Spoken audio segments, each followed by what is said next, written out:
Sign these papers for $2.5 million. And then I leave with my child? Yes, sign now and go. I sit in the corner booth of a diner I don't recognize, in a town whose name I already forget, watching my daughter color with the kind of focus that makes the world go quiet. Noelle is 4. She doesn't know that 2 weeks ago, her family imploded. She doesn't know that her father chose my sister. She doesn't know that my parents wrote a check to make me disappear. She just knows we're on an adventure.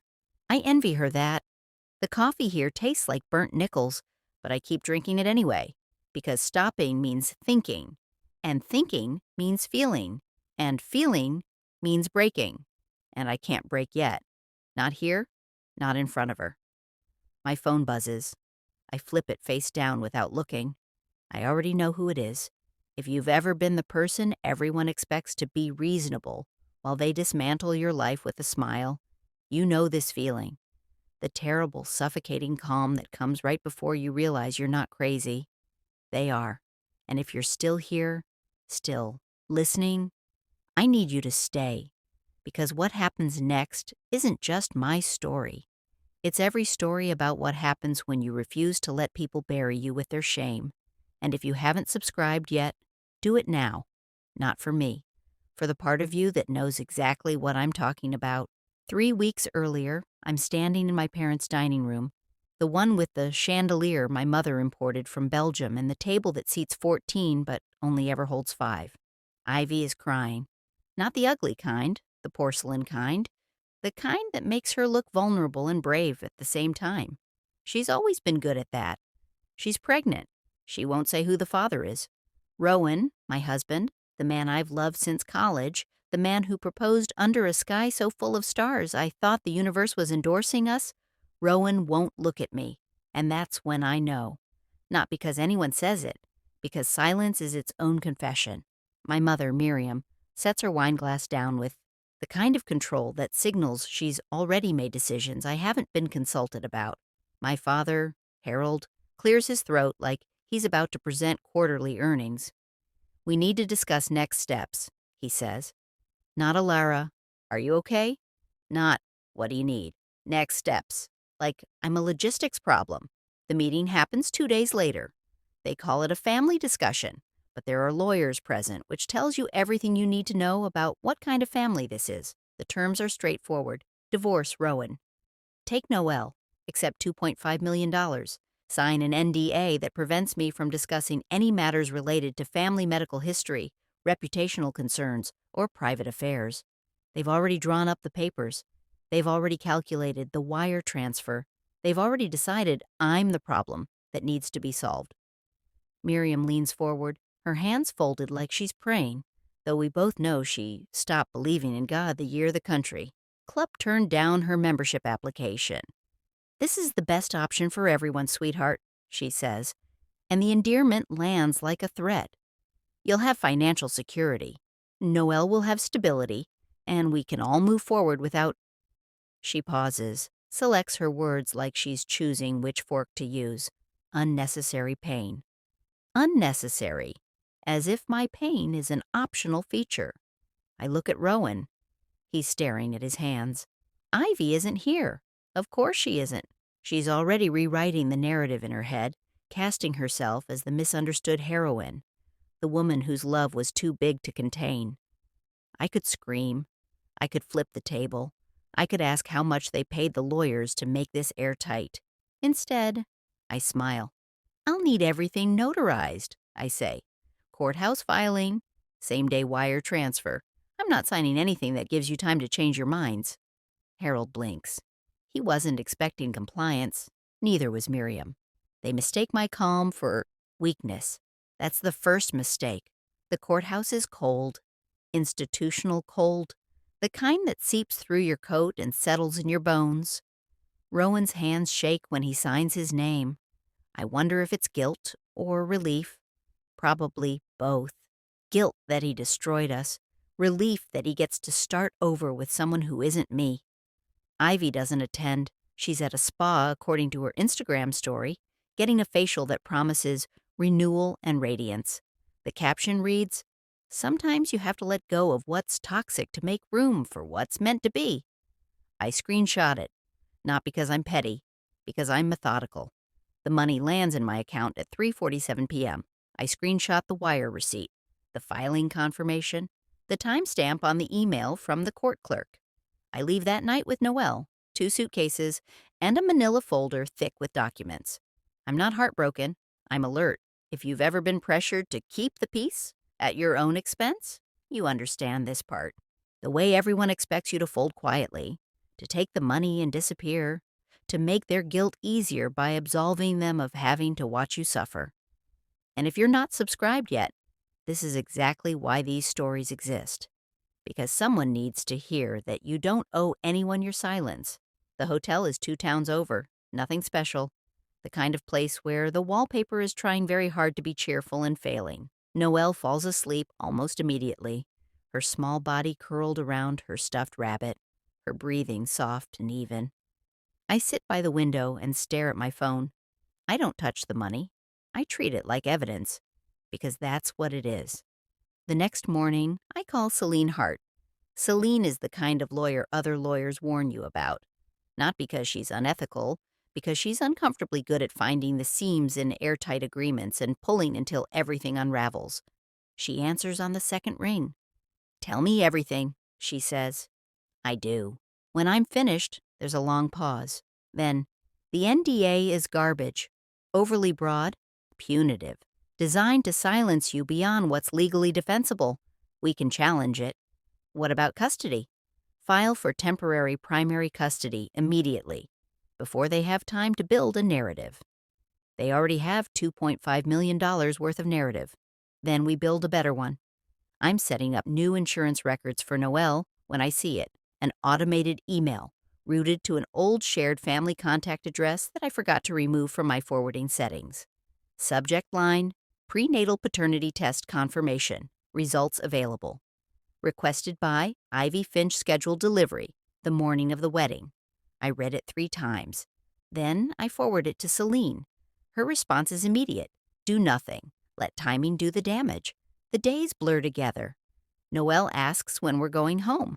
I tell her we're on an adventure. She accepts this the way children accept most things, with a shrug and a request for pancakes. I don't sleep much. I scroll through Ivy's social media instead, watching her curate the fairy tale, the dress fittings, the floral arrangements, the captions about destiny and soulmates and finding love in unexpected places.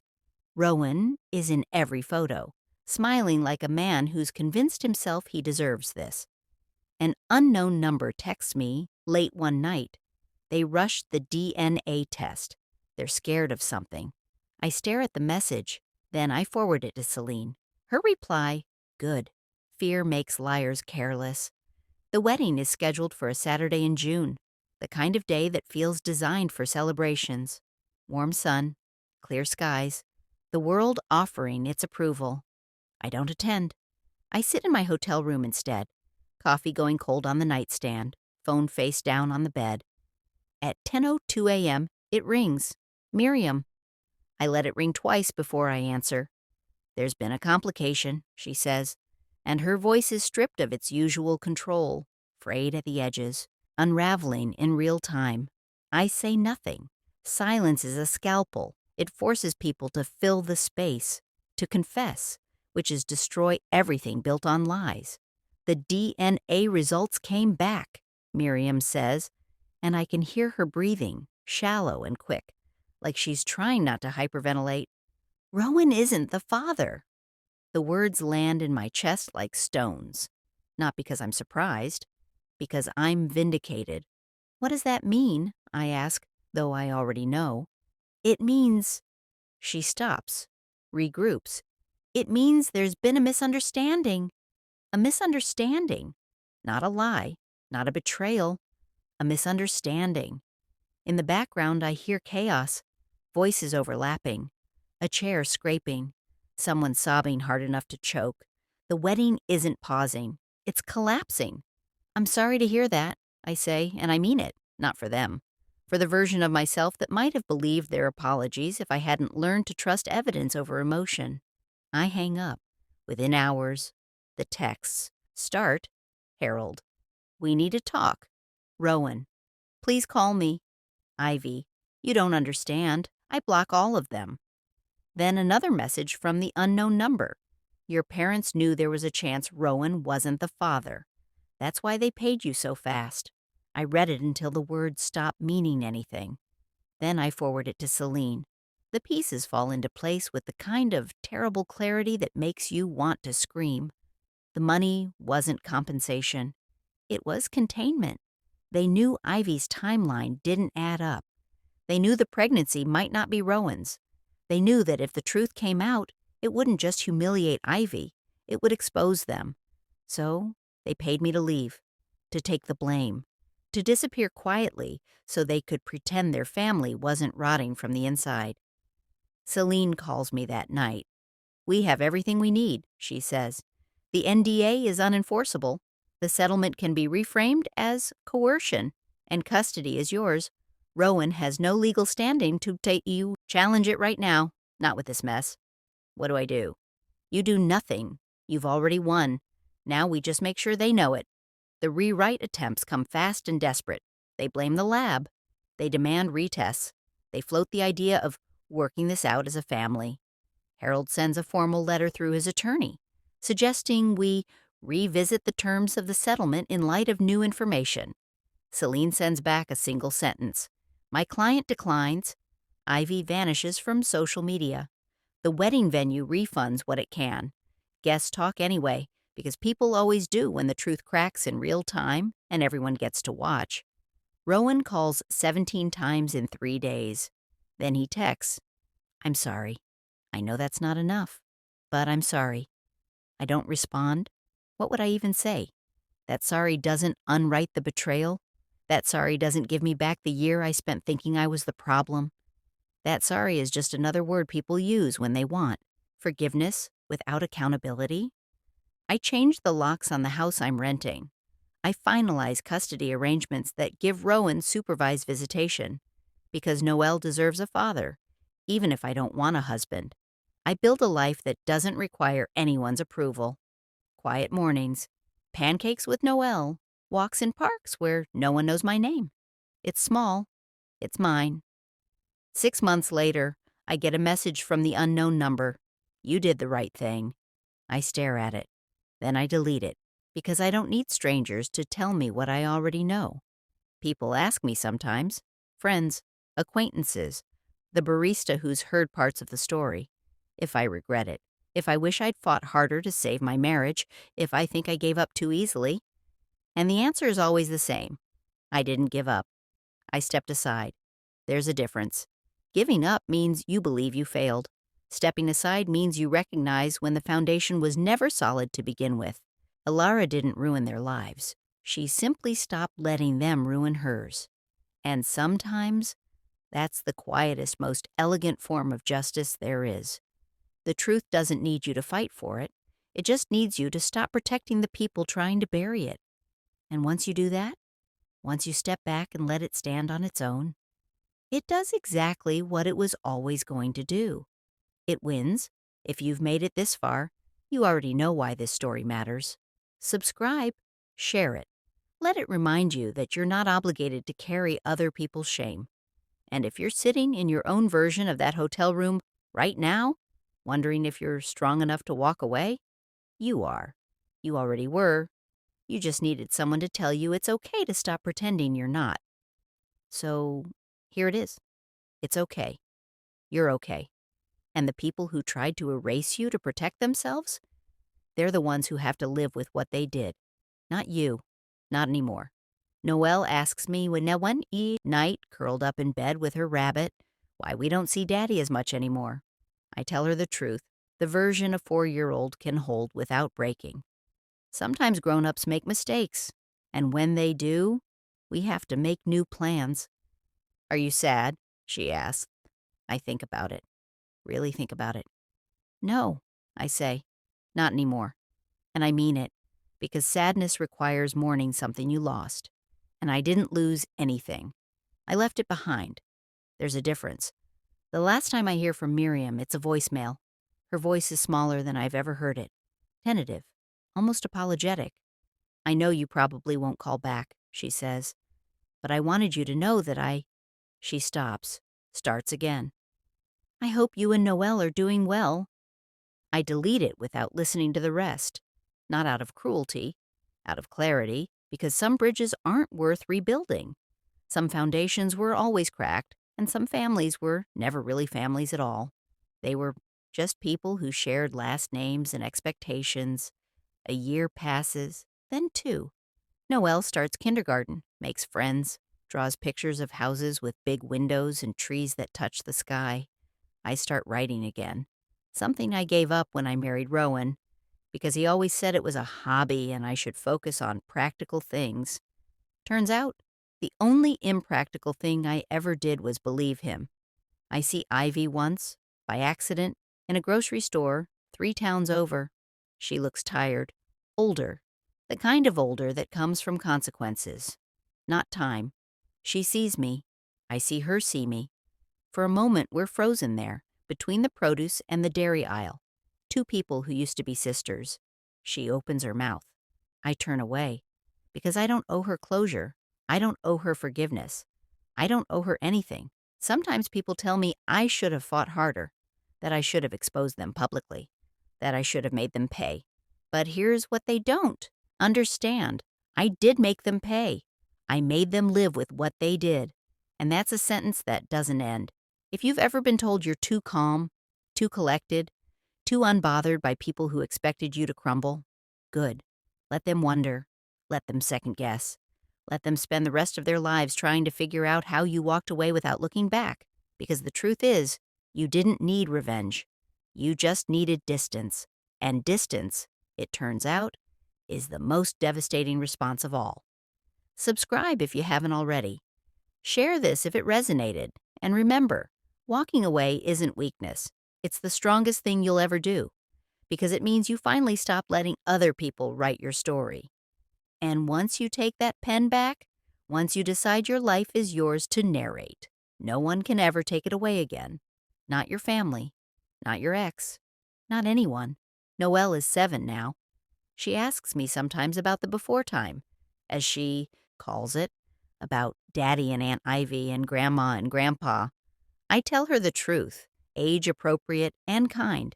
People are complicated, and sometimes families change, but that doesn't mean we're any less whole. Are we whole? She asks. I look at her, really look at her, at this fierce, funny, brilliant little person who colors outside the lines and asks questions that don't have easy answers. Yeah, I say, we're whole. And I believe it, because whole doesn't mean perfect. It doesn't mean undamaged. It just means complete. And we are. The last piece of mail I get from the Finch family is a letter from Harold. It's formal, stiff, the kind of letter you write when your lawyer tells you it's a good idea, but your pride makes it painful. It's an apology, sort of. He regrets the way things unfolded. He hopes we can all move forward with grace. He wishes Noelle and me the very best. I read it once, then I fold it carefully and put it in the folder with all the other documents. Not because I forgive him, because evidence doesn't expire. And someday, when Noelle is old enough to ask the hard questions, I want her to have answers that aren't just my word against theirs. I want her to have proof. People ask me if I'm happy now. It's a strange question. Because happiness isn't what I was chasing. I was chasing safety, stability, truth. But yeah, I'm happy. In the quiet, ordinary way. That doesn't make for good stories. In the way that means I sleep through the night. In the way that means I don't flinch when my phone rings. In the way that means I'm building something that can't be taken from me. And if you're reading this from your own hotel room, your own in-between place, your own moment of wondering if you made the right choice, you did. You will. You are. Because choosing yourself is never the wrong answer, even when everyone around you says it is. Especially then. The snow is falling outside the window. Soft, silent, the kind that muffles the world. Noelle is asleep in the next room. The coffee is terrible, but I'm drinking it anyway. And for the first time in a long time, I'm not waiting for the other shoe to drop. I'm not bracing for impact. I'm just here, whole, complete, free. They wanted me gone, so I left, but I didn't disappear. I became someone they couldn't erase, someone they couldn't rewrite, someone who knew that the best revenge isn't destruction. It's living well. It's refusing to be buried. It's taking the story they tried to end and giving it a different ending. One where you win, not because you fought, but because you walked away and let the truth stand without you. You're not the villain in someone else's redemption arc. You're the hero in your own survival story. And that's worth more than any apology they could ever give.